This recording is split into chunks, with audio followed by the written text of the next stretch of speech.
کلام مقدس پرانے عہد نامہ میں سے یشوع نبی کی کتاب اس کا 18واں باب، باقی سرزمین کی تقسیم۔ اور بنی اسرائیل کی ساری جماعت نے سیلا میں جمع ہو کر خیمہ اجتماع کو وہاں کھڑا کیا، اور وہ ملک ان کے آگے مغلوب ہو چکا تھا۔ اور بنی اسرائیل میں سے 7 قبیلے ایسے رہ گئے تھے جن کی میراث ان کو تقسیم ہونے نہ پائی تھی۔ اور یشوع نے بنی اسرائیل سے کہا کہ تم کب تک اس ملک پر قبضہ کرنے میں جو خداوند تمہارے باپ دادا کے خدا نے تم کو دیا ہے سستی کرو گے؟ سو تم اپنے لیے ہر قبیلہ میں سے 3 شخص چن لو، میں ان کو بھیجوں گا، اور وہ جا کر اس ملک میں سیر کریں گے اور اپنی اپنی میراث کے موافق اس کا حال لکھ کر میرے پاس آئیں گے۔ وہ اس کے 7 حصے کریں گے، یہودا اپنی سرحد میں جنوب کی طرف اور یوسف کا خاندان اپنی سرحد میں شمال کی طرف رہے گا۔ سو تم اس ملک کے 7 حصے لکھ کر میرے پاس یہاں لاؤ، تاکہ میں خداوند کے آگے جو ہمارا خدا ہے تمہارے لیے قرعہ ڈالوں، کیونکہ تمہارے درمیان لاویوں کا کوئی حصہ نہیں، اس لیے کہ خداوند کی کہانت ان کی میراث ہے۔ اور جد اور روبن اور منسی کے آدھے قبیلہ کو یردن کے اس پار مشرق کی طرف میراث مل چکی ہے، جسے خداوند کے بندہ موسیٰ نے ان کو دیا۔ پس وہ مرد اٹھ کر روانہ ہوئے، اور یشوع نے ان کو جو اس ملک کا حال لکھنے کے لیے گئے تاکید کی کہ تم جا کر اس ملک میں سیر کرو اور اس کا حال لکھ کر میرے پاس لے آؤ، اور میں سیلا میں خداوند کے آگے تمہارے لیے قرعہ ڈالوں گا۔ چنانچہ انہوں نے جا کر اس ملک میں سیر کی اور شہروں کے 7 حصے کر کے ان کا حال کتاب میں لکھا، اور سیلا کی خیمگاہ میں یشوع کے پاس لوٹے۔ تب یشوع نے سیلا میں ان کے لیے خداوند کے حضور قرعہ ڈالا، اور وہیں یشوع نے اس ملک کو بنی اسرائیل کی تقسیموں کے مطابق ان کو بانٹ دیا، علاقہ جو بنیامین کے قبیلہ کو دیا گیا۔ اور بنیامین کے قبیلہ کا قرعہ ان کے گھرانوں کے مطابق نکلا، اور ان کے حصہ کی حد بنی یہودا بنی یوسف کے درمیان پڑی۔ سو ان کی شمالی حد یردن سے شروع ہوئی، اور یہ حد یرہو کے پاس سے شمال کی طرف گزر کر کوہستانی ملک سے ہوتی ہوئی مغرب کی طرف بیتامن کے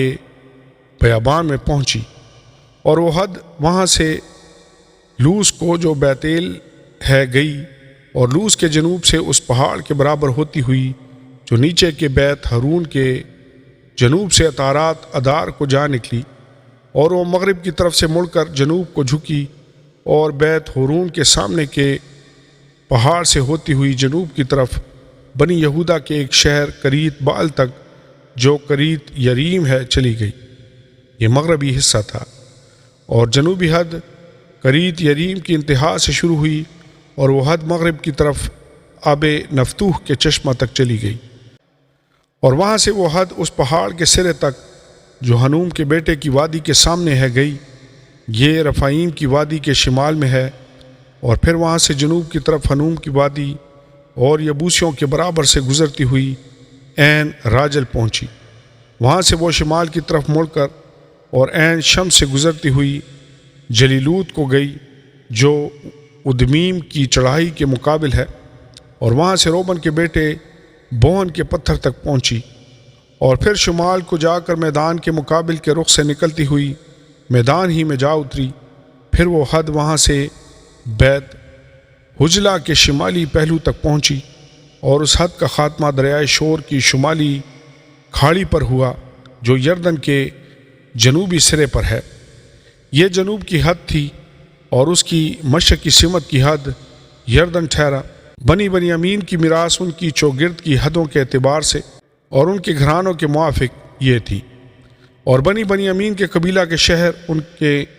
گھرانوں کے موافق یہ تھے: یرہو اور بیت حجلہ اور ایمک کسیس اور بیت عرابہ اور سمریم اور بیتیل اور اویم اور فارا اور افرا اور کفر المونی اور افنی اور جبا۔ یہ 12 شہر تھے، اور ان کے گاؤں بھی تھے، اور جبعون اور راما اور بیروت، مصفا اور کفیرہ اور موزہ اور رقم اور ارفیل اور ترالہ اور ضلع الف اور یبوسیوں کا شہر جو یروشلم ہے، جبت اور کریت۔ یہ 14 شہر ہیں، اور ان کے گاؤں بھی ہیں۔ بنی بنیامین کی میراث ان کے گھرانوں کے موافق یہ ہے۔ آمین اور آمین۔